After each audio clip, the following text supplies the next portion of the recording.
तो जो अल्लाह ने लिख दिया है उसी के साथ होगा।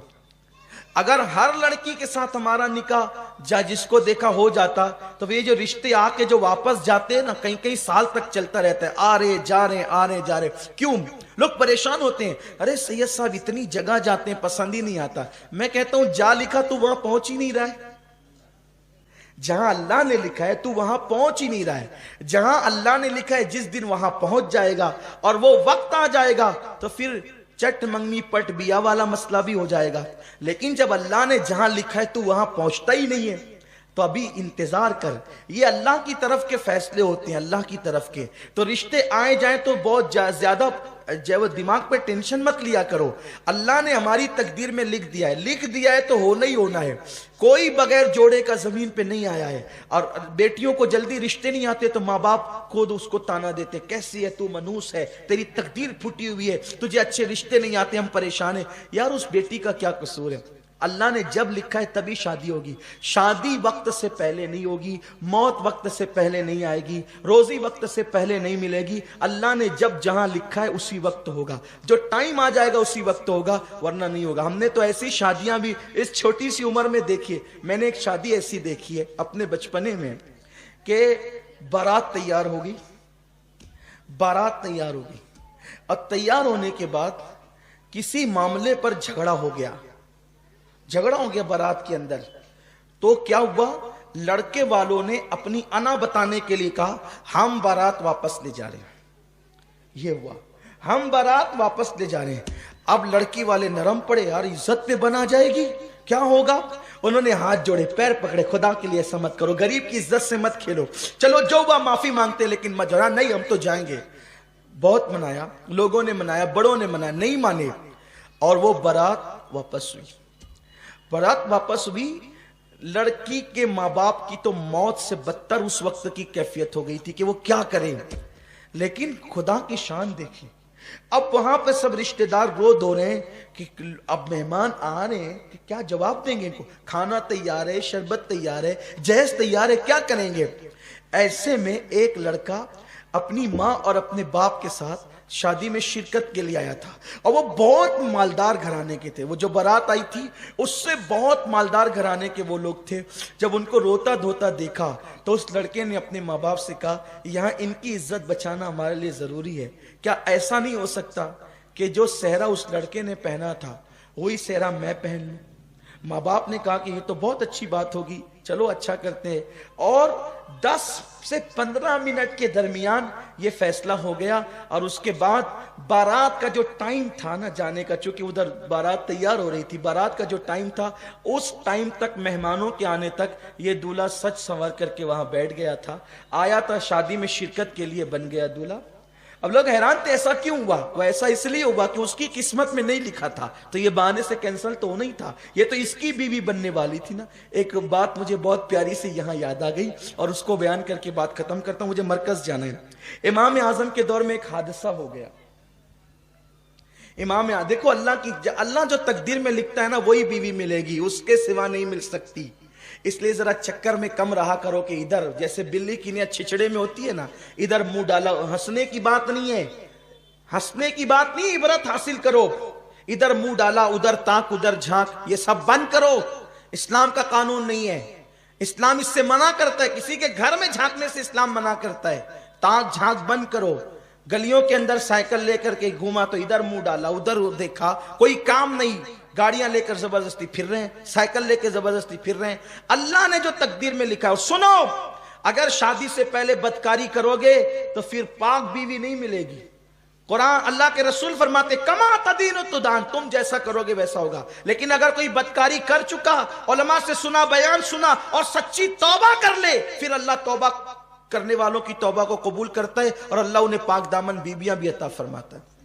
तो तौबा कर लोगे तो फिर महफूज हो जाओगे, तौबा नहीं करोगे पाक दामन रहो। हजरत इमाम हसन पाक कहते हैं ना, इमाम हसन पाक का कौल है, अगर तुम चाहते हो बीवी पाक दामन रहे तो तुम पाक दामन बनो, तुम्हारी बीवियां खुद ही पाक दामन होगी। अगर चाहते हो बेटियां पाक दामन रहे तो तुम पाक दामन बनो, तुम्हारी बेटियां पाक दामन होगी। अगर चाहते हो कि बेटे पाक दामन रहे, तुम पाक दामन बनो, तुम्हारे बेटे पाक दामन होंगे।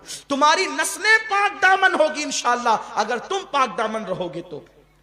तो जो तकदीर में लिखा है वही मिलने वाला है, उससे ज्यादा नहीं, उससे कम नहीं।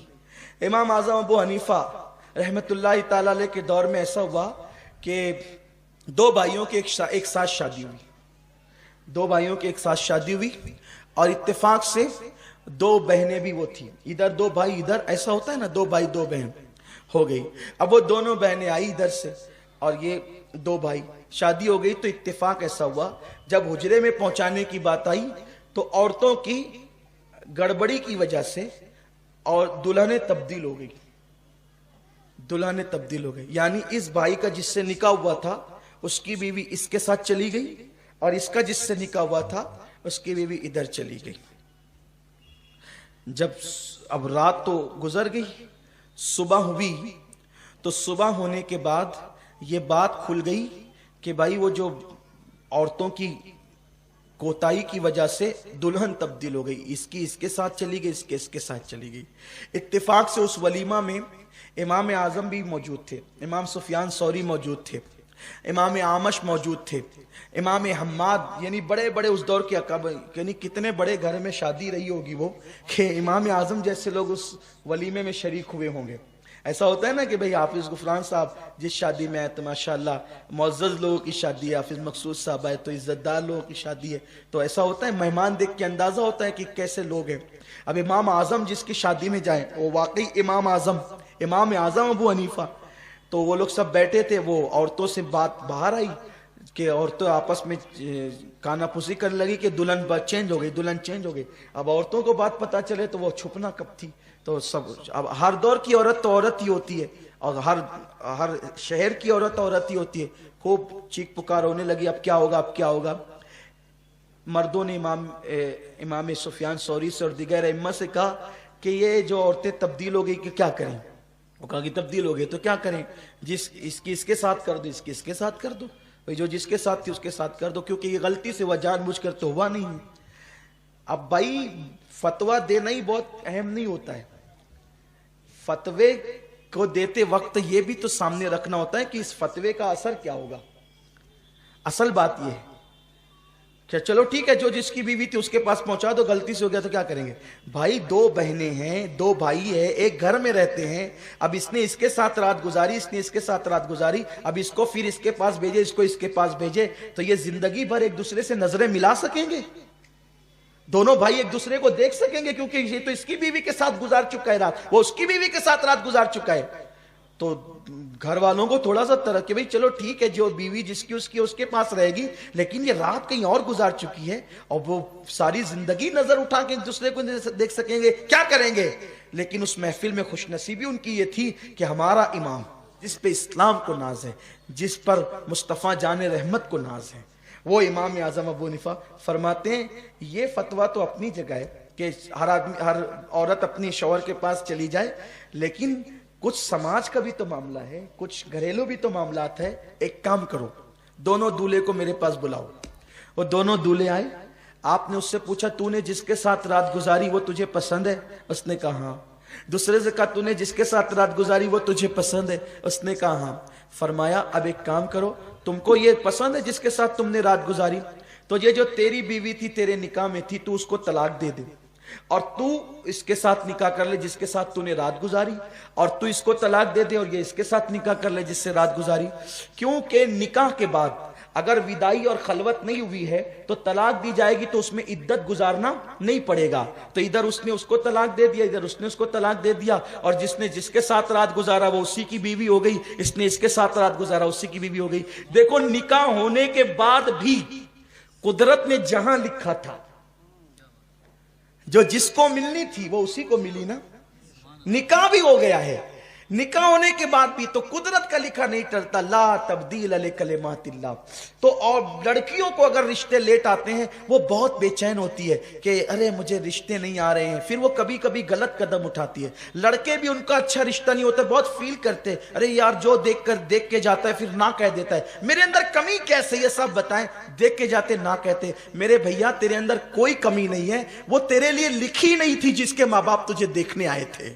मेरी बेटी तेरे अंदर कोई कमी नहीं है, वो तेरे लिए लिखा हुआ नहीं था जिसके लिए जिसके माँ बाप तुझे देखने आए थे। अरे जिस दिन लिखा हुआ आ जाएगा फिर उस दिन नहीं भी देखेंगे तो भी तेरा निकाह हो जाएगा। तो इसलिए अल्लाह के फैसलों पे राजी रहना चाहिए और अपनी बेटियों का निकाह वहां कीजिए जो लोग नबी पाक के वफादार हों।